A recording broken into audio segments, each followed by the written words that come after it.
গত প্রায় 4 বছর থেকে আমরা জানি যে উচ্চ মূল্যস্ফীতি বিরাজমান। তার পাশাপাশি দেখছি আমাদের প্রবৃদ্ধি দুর্বল হয়ে পড়েছে, দুর্বল ব্যক্তি খাতের বিনিয়োগ, কর্মসংস্থান হচ্ছে না, রাজস্ব আহরণে ঘাটতি রয়েছে এবং ব্যাংকিং খাত দুর্বল অবস্থায় রয়েছে। বৈদেশিক মুদ্রার রিজার্ভ মোটামুটি অবস্থায় রয়েছে, প্রেসারে ছিল কিন্তু মোটামুটি ভালো হচ্ছে। কিন্তু তার চাইতে গুরুত্বপূর্ণ হচ্ছে এখন একটা ক্রিটিক্যাল সময় যে আমাদের জ্বালানি সংকট। এই প্রেক্ষিতে যে বাজেটটি দেওয়া হলো সেটা আপনারা দেখেছেন যে এই বাজেটটা বলা হচ্ছে যে একটা মানবিক, গণতান্ত্রিক, মানবিক এবং অন্তর্ভুক্তিমূলক অর্থনীতির জন্য একটা বাজেট উনি করেছেন, যেটার টাইটেল হচ্ছে journey towards Democratic, human and inclusive economy. তো আজকে এই বাজেটের কিছু কিছু বাজেট প্রস্তাব আমরা তুলে ধরছি। তার আগে আমরা দেখতে চাই যে আমাদের সামষ্টিক অর্থনীতির অবস্থাটা কী।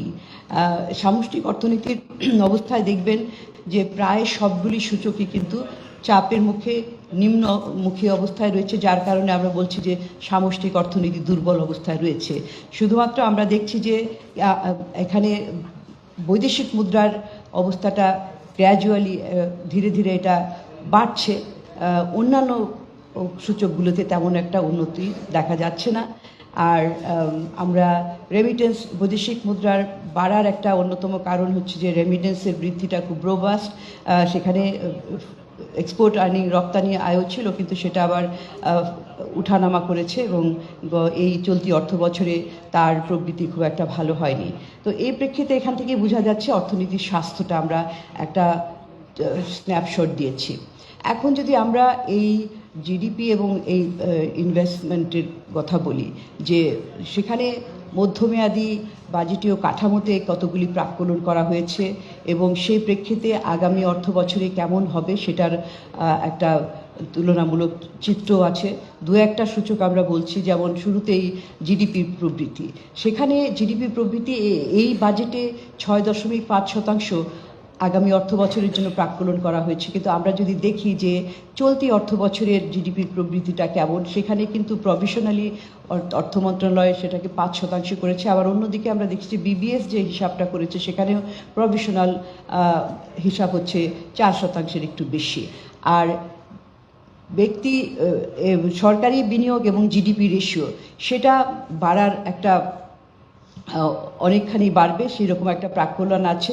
2027 অর্থ বছরে 13% বাড়বে এবং ব্যক্তি বিনিয়োগ জিডিপি রেশিও সেখানেও কিছুটা বাড়বে, সেখানে 21.3% এখানে দেখানো হচ্ছে। এবং যে চলতি অর্থ বছরের যে রিভাইজ সংশোধিত বাজেটে সেখানে 21.2%। এখানে কিন্তু আমরা দেখছি যে এক ধরনের নিম্নমুখী গতিধারা। আগে অনেক দিন সেই বিনিয়োগটা কিন্তু ব্যক্তি খাতের বিনিয়োগ জিডিপির 23-24% মধ্যে ছিল। আর আরেকটি বিষয় হচ্ছে যে ইনক্রিমেন্টাল ক্যাপিটাল আউটপুট রেশিও, অর্থাৎ যখন আমরা মূলধনের বিনিময়ে আমাদের আউটপুটটা কেমন হবে, সেখানে 5.3 অর্থ বছর 2027 হবে।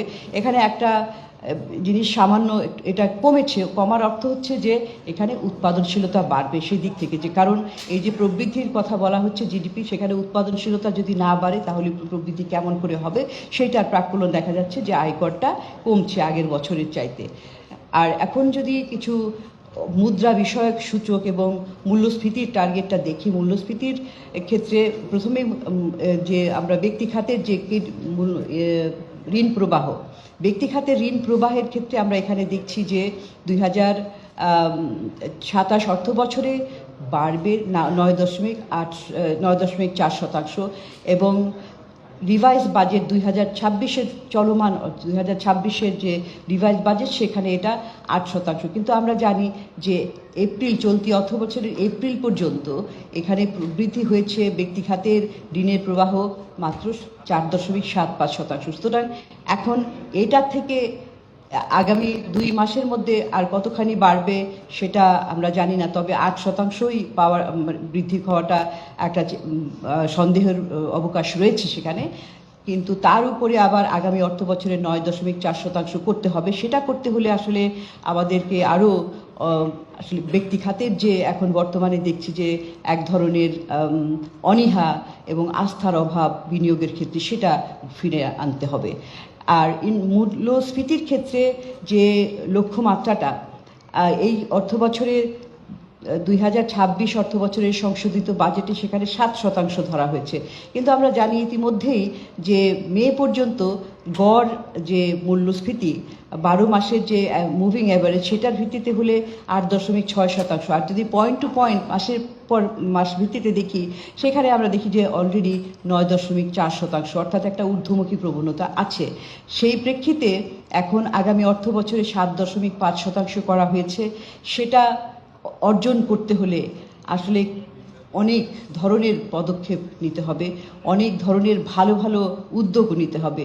এর মধ্যে একটা অন্যতম বিষয় হচ্ছে যে খাদ্যের সরবরাহ, কারণ আমাদের মূল্যস্ফীতিটা আমরা জানি যে এখন সরবরাহজনিত একটা সমস্যার কারণেই হচ্ছে, এটা চাহিদাজনিত না।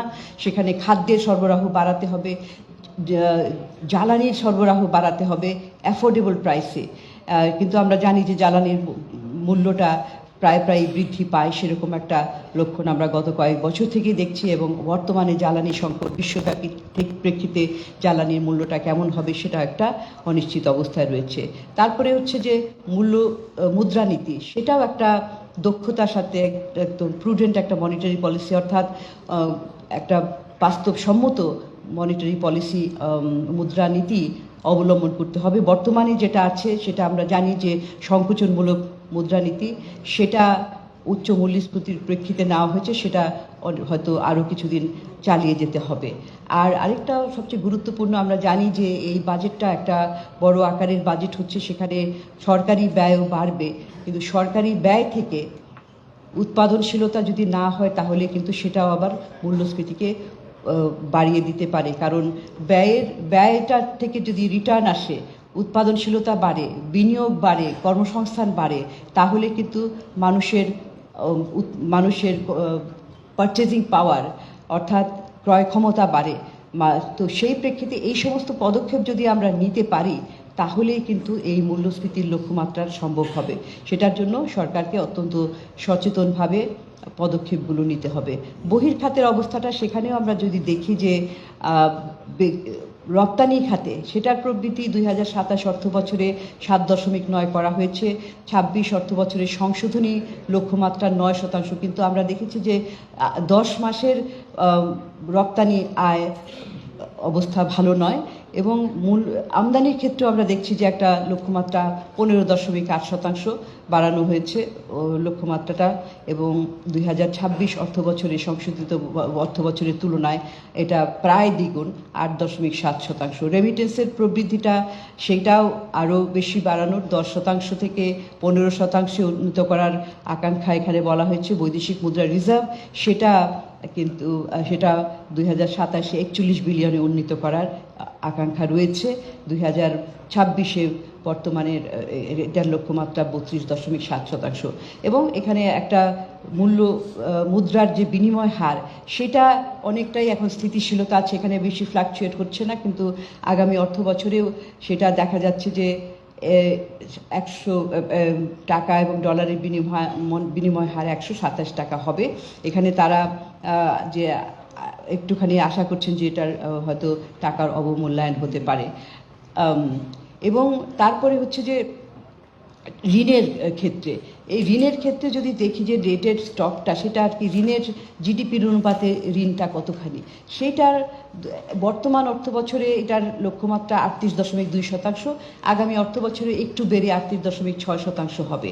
তো ঋণের ক্ষেত্রে আসলে যেটা বলা হচ্ছে যে আমরা ক্রমান্বয়ে যে ঋণ নিতে হচ্ছে, অর্থনীতির কর্মকাণ্ড পরিচালনার জন্য ঋণের উপর নির্ভরতা বাড়ছে, এবং 38% যদিও IMF-এর যে থ্রেশহোল্ড লেভেল 55%, সেটার নিচে রয়েছে, কিন্তু ডেট সাস্টেনেবিলিটির যদি চিন্তা করা হয়, তখন কিন্তু সেটা IMF-এর বিবেচনায় তারা বাংলাদেশকে ডেট সাস্টেনেবিলিটি লোর একটা ছিল, অর্থাৎ নিম্ন পর্যায় থেকে একটা নিম্ন রিস্কের অবস্থা থেকে মডারেট রিস্কে যাচ্ছে। অর্থাৎ কিনা যে ঋণের যে সুদ ইত্যাদি দিতে যাওয়া, ঋণের পরিমাণ জিডিপির তুলনায় বাড়ছে, সেটা আস্তে আস্তে এটার সাস্টেনেবিলিটি রিস্কটাও বাড়ছে। সেই ব্যাপারেও কিন্তু সরকারকে সামনের দিনে ঋণের ব্যবহারটা সুচারুভাবে করতে হবে, সেটাই হচ্ছে মূল বিষয়। এখন যদি বাজেটের আর্থিক কাঠামোর দিকে আসি, ব্যয় এবং আয়, সেখানে আমরা দেখি যে আয়ের দিকে যে আয়টা বাড়ার